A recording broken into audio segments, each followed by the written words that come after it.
मैंने पहले ही वीडियो बनाई थी व्हाट इज़ मीनिंग, तो उसी में मैं अब आगे बता रहा हूँ। पहला क्वेश्चन था what is meaning, second question था सिक्स पाथवे ऑफ सक्सेस या स्टार्टर। स्टार्टर मतलब केवल ये कि ये वो नहीं है स्टार्टर कि बिजनेस में चलता है। रियलिटी में स्टार्टर का मतलब होता है ज़िंदगी को नए तरीके से जीना। ज़्यादा नहीं बताऊँगा क्योंकि मेरे पे भी समय कम है। समय कम नहीं है मतलब कि बताने को मैं बता दूँ, पर वास्तविक में इस उपस्थिति में समय कम है। पहला प्रश्न, ये प्रश्न पहला नहीं है, ये मैं अपने मन की कल्पना रख रहा हूँ। अपने इन्फ्लुएंस में इन्फ्लुएंस किससे हो, चीज़ों से प्रभावित कितना हो और मुझे कितना गुस्सा आती है, और मैं अपने गुस्से को यहाँ पर प्रकट कर रहा हूँ पहले क्वेश्चन में। इसी पहले क्वेश्चन में मैं एक और चीज़ कहूँगा, आप कभी भी किसी की ज़िंदगी तय नहीं कर सकते।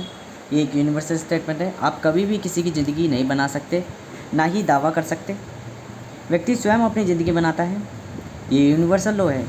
जो लोग कहते हैं हमारे सारे आप दुनिया में सबसे संपन्न कहलाएगी, वह झूठ है, क्योंकि वह प्रोडक्टिव बना सकते हैं, परफेक्ट नहीं। वे आप स्वयं बनते हो, मतलब सबसे बेहतर, क्योंकि परफेक्ट कुछ है ही नहीं। रियलिटी में वे आपको ठगना या इन्फ्लुएंस करना चाहते हैं अपने लाभ के लिए, क्योंकि दुनिया स्वार्थी है, परंतु आप स्वयं के लिए नहीं। ये भी यूनिवर्सल स्टेटमेंट है। स्वार्थी का अर्थ क्या है? स्वयं का अर्थ मेरे जो फ़ायदे का है वो। और आप देख लो, आप किसी के फ़ायदे का देखोगे तो आप उससे पहले अपना फ़ायदा देखोगे, और ये हकीकत है। पर आप अपने लिए कुछ नहीं देखोगे, क्योंकि स्वयं यहीं पे नेगलेक्ट कर देते हैं एक दूसरे को। सेम मीनिंग हो गया, हम उस चीज़ को नेगलेक्ट कर देते हैं, तो केवल अर्थ बढ़ जाता है कि हम स्वयं के लिए निर्भर होते हैं। स्वार्थी का मतलब कुछ है नहीं कि मतलब स्वार्थी मतलब ऐसा हमें हीन भावना करनी है प्रकृति से कि प्रकृति स्वार्थी है या दुनिया स्वार्थी है, नहीं। स्वार्थी का मतलब हो गया वो स्वयं का अर्थ ढूंढती है। और हकीकत में आप किसी भी चीज़ का मीनिंग जान रहे हो, वो स्वयं का अर्थ है। आप कहीं भी इन्फ्लुएंस हो रहे हो, वो स्वयं का अर्थ है। आप स्वयं के हित में ही इन्फ्लुएंस होगे। यदि स्वयं का हित नहीं होगा तो आप वहाँ से छोड़ दोगे। जहाँ आज़ादी नहीं मिलेगी वहाँ से आप पलायन करने की त्याग वो इच्छा रखोगे, अतः मृत्यु की। और फिर आपको कुछ नहीं दिखेगा, कोई संबंध नहीं, कोई माया ही नहीं। और ये हकीकत है। और यहीं पे हमें पता चल जाता है वास्तविक स्वयं कौन होगा और छलावी स्वयं कौन है। छलावी स्वयं हमेशा स्वार्थ को देखेंगे, स्वयं के अर्थ को देखेंगे, पर वास्तविक स्वयं किसी अर्थ को नहीं देगा, वो केवल मृत्यु का अर्थ को देखेगा कि मुझे मृत्यु चाहिए। और यह हकीकत है। बिहेवियर ऑफ लाइफ, अब मैं पहले क्वेश्चन का आंसर दे रहा हूँ। उत्तर 1, बिहेवियर ऑफ लाइफ के साथ व्यक्ति स्वयं शब्दों का अर्थ समझने। हाँ, तो बिहेवियर ऑफ लाइफ, लाइफ को किस तरीके से बिहेव में ला लेना, लाइफ को कितने तरीके से सामान्यता ला लेना, यही मीनिंग कहलाने लग जाती है। के साथ व्यक्ति स्वयं शब्दों का अर्थ समझने या उसको तय करने लग जाता है। जैसे समझ क्या है, समय क्या है पता नहीं, पर पता है। मैंने बताया समय क्या है, मैं उसके वास्तविक रियल मीनिंग नहीं बता सकता, पर मैंने उदाहरणों से बता दिया। ये उदाहरण क्या है, कुछ नहीं, एक संबंध ही है, क्योंकि वास्तविक अर्थ तो उसे भी नहीं पता जो बता रहा है। वह यहाँ आपको आपका धर्म बताएगा उस शब्द के अतिरिक्त, परंतु वास्तविक में धर्म केवल अस्तित्व यानी अब की परिस्थिति के अनुसार। ये भी एक इन्वर्टेड कॉमा में डाल रखा फ्रेज। उदाहरण पर ये भी एक इन्वर्टेड कॉमा में डाल रखा फ्रेज, मतलब दोनों फ्रेज एक दूसरे के वो है, दोनों इस तरीके से लिखे हैं कि अब की परिस्थिति के अनुसार। उदाहरण पर कहने को ये पूरा एक सेंटेंस है, पर ये अब की परिस्थिति के अनुसार ये अस्तित्व को मैटर कर रहा है। उदाहरण पर ये भी अस्तित्व को मैटर कर रहा है। ये इन्वर्टेड कॉमास वाले यूनिवर्सल है, दोनों का एक ही संबंध है कराया जा रहा है। मैं हूँ कौन मैं, यहाँ मैंने ये चीज़ को लिखी, क्योंकि पढ़ने वाला जो फिलोसोफर होगा वो कहेगा इस व्यक्ति ने इतनी दीन बातें लिख कैसे दी। तो कौन हूँ मैं आप ही हूँ, मैं आपकी चेतना ही हूँ, मैं आपका चेत हूँ। और क्या बोलते हैं, चेतनी का चेत, अतः मैं है, शिव भी हूँ। ठीक है, शिव मतलब व्यक्ति। यही मीनिंग कहलाती है। संबंधों द्वारा अर्थों को ज्ञात कराया जाता है, क्योंकि वास्तविक में संबंध कुछ है ही नहीं। कुछ समझ में आ रहा है मीनिंग ऑफ लाइफ में? ठीक है, what is meaning, but meaning क्या है? संबंध या शब्द या अर्थ, यही मीनिंग है। किसी भी तरह के व्यक्तित्व को कोई अर्थ दे देना, संबंध दे देना या शब्द दे देना, यही मीनिंग कहलाती है। मुख्यतः से तो यही कहलाती है। सामान्य व्यक्ति जब इसके अंदर दिन चला जाता है तो फिलोसफी इसके अंदर पूरी दुनिया दिखने लग जाती है। हूँ कौन मैं, तो अंतर में समझ में आता है मैं कुछ नहीं, समाया हुआ शून्य हूँ, अतः शिव हूँ। ठीक है, कौन सा शिव? जो खाली है। बड़ा शिव कौन है? सदा शिव, जो समय है, समय काल है। अच्छा, समय काल कैसे? समय काल 3 तरह के हैं। समय वैसे 4 है, जो मैं बताता हूँ क्वांटिटेबल में, पर वैसे नीतियाँ 3 हैं। कौन सी नीति? सामान्य नीति, नियति और काल नियति। ठीक है, सामान्य नियति और क्या बोलते हैं, प्राकृतिक नियति और काल नियति। ठीक है, मतलब 3 तरह की मायाएँ हैं। माया एक नहीं है, एक सामान्यतः समय माया है, एक साधारण माया है, मतलब जो लालच देती है, मानवीय माया होती है, और एक माया होती है मोह माया, वो सॉरी महामाया। ठीक है, जो कि अलग तरह की नियतियाँ कहलाती है। ये मैं बात नहीं करूँगा। माया का मतलब केवल छलावा होता है, या जो भी प्रकृति हमारी दृष्टि से दिख रही हो वो चीज़ें। अंतर अब मैं 6 पाथवे के बारे में बात करूँगा, सक्सेस के बारे में। तो स्टार्टर कुछ नहीं, नई ज़िंदगी को नए तरीके से जीना। स्टार्टर मतलब अब नए तरीके से जीना, नया अस्तित्व नए तरीके से जीना, प्रारंभ करना बेहतर रूप में।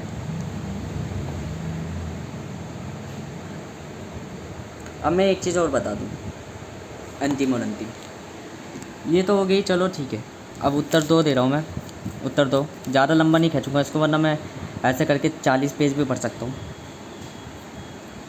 मैं मुख्यतः ये बात कहना चाहता हूँ, कोई व्यक्ति, स्वयं मैं ही क्यों ना हूँ, अगर मैं आपको कुछ ज्ञान दे रहा हूँ या कुछ भी दे रहा हूँ, यह आप पर निर्भर करता है, आप उसको मानो या ना मानो।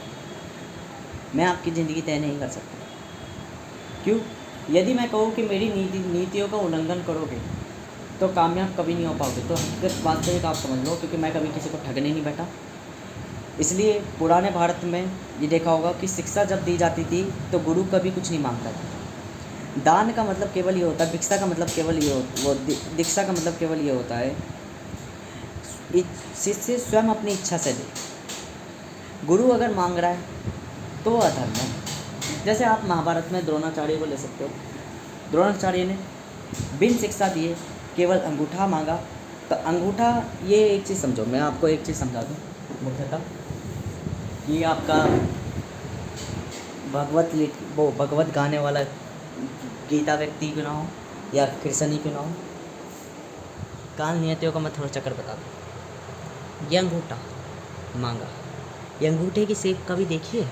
थोड़ा सा ये ऐसा है, मोटा सा, और इस तरीके से वो दिखता है, बाकी उंगलियों से परे है ये। इस अंगूठे को अपने मस्तिष्क के साथ रखो, क्या दिख रहा है?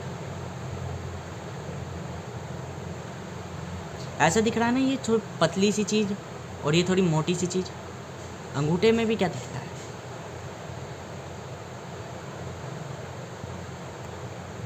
अंगूठा द्रोणाचार्य ने मांगा था एकलव्य का, बिन शिक्षा दिए। उसने शिष्य मांग रखा था, स्वयं अपनी इच्छा से दिया। पर इस व्यक्ति ने मानवीय तत्वों में आके अंगूठा मांग लिया, क्योंकि संकल्प ले रखे थे।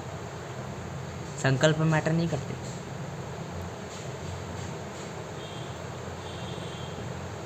शाब्दिक अर्थ बता रहा हूँ मैं। स्वयं कृष्ण ही क्यों ना हो, यदि छल करेगा तो उसके परिणाम काल नियति द्वारा लिख दिए जाएंगे। क्योंकि स्वयं विधाता, मैंने कहा था आत्मा अपने स्वयं लिखती है, विधाता के ही प्रतिरूप है। विधाता स्वयं लिख देता है, अगर मैं धरती में आ रहा हूँ, ये क्रिया करो, तो उसका उदाहरण मुझे मिलेगा। और इसे सामान्य व्यक्ति कहता हूँ तो भगवान है। कहने को देखो, मैं ही व्यक्ति हूँ, मैं ही व्यक्ति हूँ।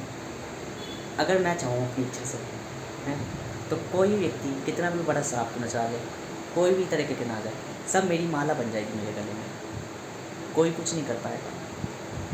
परंतु मैं व्यक्ति अगर अपनी इच्छा रख रहा हूँ तो अतः मैं मानव ही हूँ, मैं चालों में फंसा हूँ।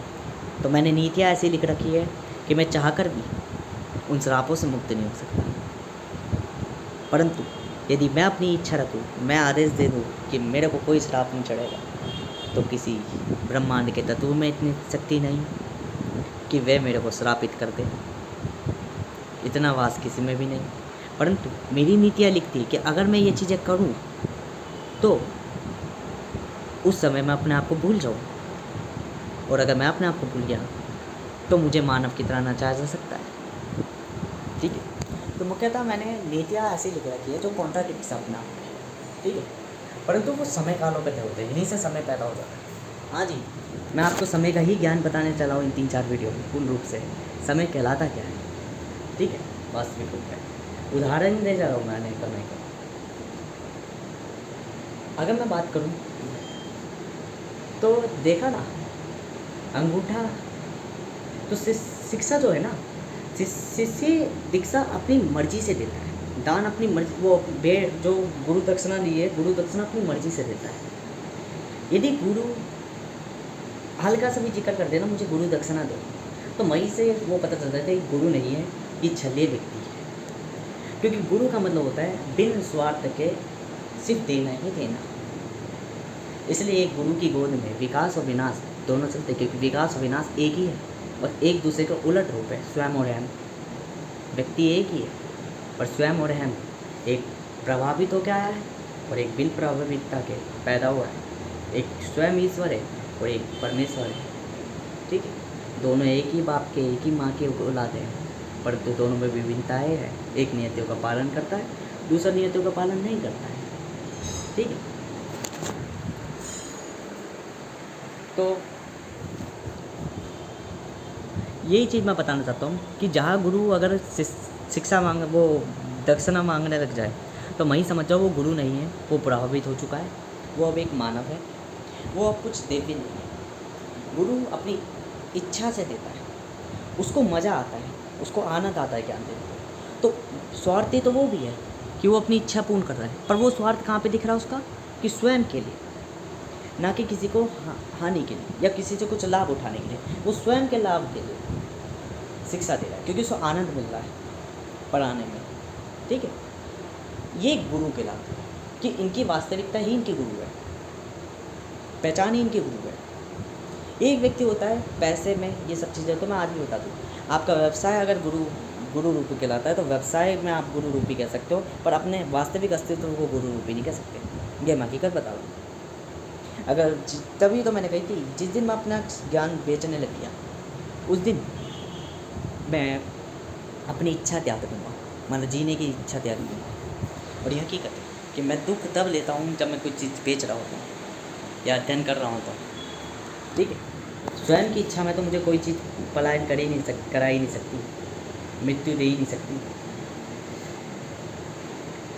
और यही चीज़ें हैं कि देखो, मेजरली आपको क्या अंडरस्टैंड करना है, 2 तरह के गुरु होते हैं। एक स्वयं के, उसको आनंद मिल रहा पढ़ाने में, तो वो जब भी कुछ दे रहा है तो शिष्य अपनी मर्जी से देता है, वो मांगा नहीं है, नकार देता है वो चीज़ों को कि मैं नहीं ले रहा।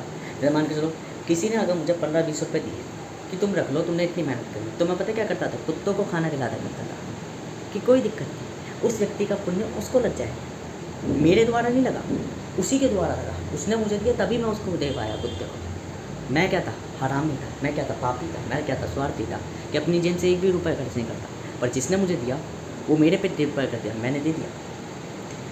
यही चीज़ें होती हैं, ठीक है ना। एक सामान्य व्यक्ति हमेशा चिंतन कहता है हमारा धंधा है, हमारा व्यवसाय है, हम तो बेचेंगे, ठीक है, आप बेचो, पर आप अपनी वास्तविक पहचान रखो कि हम गुरु हैं। आपको मैं व्यापारिक रूप से गुरु, व्यवहारिक रूप से गुरु नहीं हूँ। 2 तरह के व्यक्ति होते हैं, एक व्यवहारिक रूप से, एक व्यापारिक रूप से। व्यवहारिक मतलब स्वयं की इच्छा में स्वयं को संतुष्टि मिल रही है, और व्यापारिक रूप में स्वयं की संपन्नता से स्वयं को संपन्नता मिल रही है, ठीक है। स्वयं की इच्छा से स्वयं को संतुष्टि मिल रही है, व्यापारिक रूप में अहम की इच्छा से स्वयं को संपन्नता मिल रही है, ठीक है। कुछ समझ में आ रहा है? महासंपन्नता और संतुष्टि में ये अर्थ होता है, अत्यधिक और संतुष्टि में, ठीक है। तो 2 तरह के व्यक्ति होते हैं। जो आपको ज्ञान दे रहा है, तो मैं एक चीज़ बता दूँ, आप कामयाब बन रहे हो, अपने ऊपर बन रहे हो, आप इम्प्लीमेंट कर रहे हो, यही चीज़ें। वो इम्प्लीमेंट नहीं कर पा रहे क्योंकि उसका ट्रेड इम्प्लीमेंट करनी था, इसलिए वो ज्ञान दे रहा मुख्यतः। जैसे मैं स्ट्रैटेजी बनाता हूँ, एग्जीक्यूट नहीं कर पाता, तो मैं ज्ञान देता हूँ मुख्यतः। सुनने वाला उसका फ़ायदा उठा ले तो उसका ही फ़ायदा है, नहीं उठाए कोई दिक्कत नहीं। क्योंकि अगर यूँ कहो कि मेरी नीति द्वारा अगर तुम नीतियों का पालन नहीं करोगे तो तुम्हारा विनाश होगा, तो मैं सामान्य सी बात सिंपल सी कर दूँ, अर्थ केवल यह है, आप मेरी नीति उठाओ या ना उठाओ। अगर आप स्वयं मेरी जैसी नीति बना ले रहे हो, मतलब कैसे, मान लो किसी ने मुझे कहा दूसरों को पैसे मत दिया करो, दूसरे देते नहीं हैं, तुम समझो सब लोगों की समान नीयत नहीं होती। मैंने कहा मैं तुम्हारी नहीं मानता, ठीक है, मैंने उसकी बात नहीं सुनी पूरी, छोड़ दिया उसको। अब वो मेरा जीवन क्या कर देगा, अपने मानवीय प्रभावित होकर देखना ही अपने विनाश की तरफ जाएगा, कार उतर जाएगा, देखना ही ज़िंदगी भर बर्बाद रहेगा, दुखी रहेगा। मैंने अपनी मन की मानसिकता और भड़स निकाल दी। उस व्यक्ति ने क्या करा, एक बार अपने आप से किसी और दिन का मतलब है किसी भी दशकों बाद उसने ये चीज़ ट्राई करी, किसी को पैसा दिया, उसने दिया नहीं, रुला दिया। तो क्या करा उसने वो चीज़ अपने में नोट कर ली कि कभी भी एक जैसे व्यक्ति नहीं होते। वही चीज़ लिखी जो मैं उसे बहुत पहले बता रहा था, कोई दिक्कत नहीं। अब वो ये अपने मन में मानसिकता बना के बैठा है, या जैसे अपने मन में ये एक थोड़ा सा वो संतुष्टि लेके बैठा पड़ा है, ये चीज़ मैंने बनाई और वास्तविक में उसने ही बनाई है, मैंने थोड़ी ना बनाई।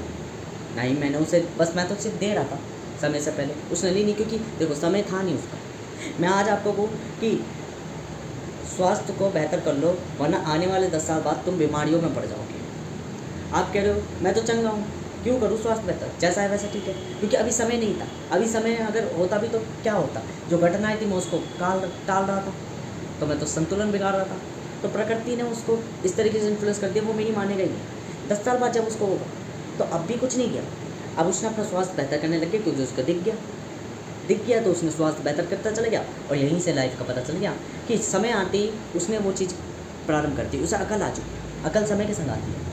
एक ज्ञानी व्यक्ति बुद्धि का समय से पहले ज्ञान देता है, अकलवान व्यक्ति, बुद्धिमान व्यक्ति समय के साथ ज्ञान लेता है, ठीक है। वो बुद्धिमानता या अकलमंदता, अकलमंद ज़्यादा बेहतर होता है बुद्धिमान से, क्योंकि बुद्धि कभी भी विपरीत हो सकती है मस्तिष्क से, ठीक है। अकल नहीं होती, अकल समय के बाद ही आती है, घटने के बाद ही आती है कि हाँ क्या आता है क्या नहीं। और अकल ज़िंदगी भर याद रहती है, क्योंकि अकल को रियलाइज़ करती है। जो व्यक्ति गरीब हो जाता है अमीर होने के बाद वापस है, वो समझ जाओ उस पर अकल नहीं थी, वो नादान था, इमेच्योर था, और जीवन काल वही चीज़ें करता है, तो मतलब उसकी ट्रेट वो है, वो अकलमंद कभी था ही नहीं। अकल का मतलब केवल यही है, एक बार जो आ गई अब वो दोबारा नहीं बीतेगी, मतलब अकल कल जो गया वो अब दोबारा नहीं आएगा, ठीक है, दोबारा नहीं बीतेगा। तो अकल और बुद्धि में ही अंतर होता है, क्योंकि बुद्धि समझ पर तय करती है, अकल समझ से थोड़ी ऊपरी होती है, मस्तिष्क से। अकल मस्तिष्क की होती है पूर्ण रूप से, मस्तिष्क का ढांचा तय करता है। सामान्यतः मैं ये कहना चाहता हूँ, सिंपल सा मीनिंग ये है। इसके बाद मैं 6 पाथवेज ऑफ सक्सेस लिखूँगा, जो कि मैं लिखूँगा मैं जल्दी, ये वीडियो इतनी ही होगी। तो मैं यहाँ ये कहना चाहता हूँ, उदाहरणतः मैंने चीज़ें बताई कि गुरु जो है वो कभी भी ज्ञान कितना भी दे ले, वो दे ले, ये समझ ले, तो आप समझ जाओ उसको भी अकल आई, समय के बाद आई, अपने आप से आई, उसने खुद ही बनाया, अब वही उसकी ज़िंदगी तय करी। इसलिए मैं कहता हूँ समय आपका कितना भी बीत गया हो, आप 50 साल के हो या 85 साल के हो, अगर आपने कर्म ठान लिए, आपको अकल आ गई एक बार, बस वहीं से आपका समय प्रारंभ हो जाता है नई तरह का।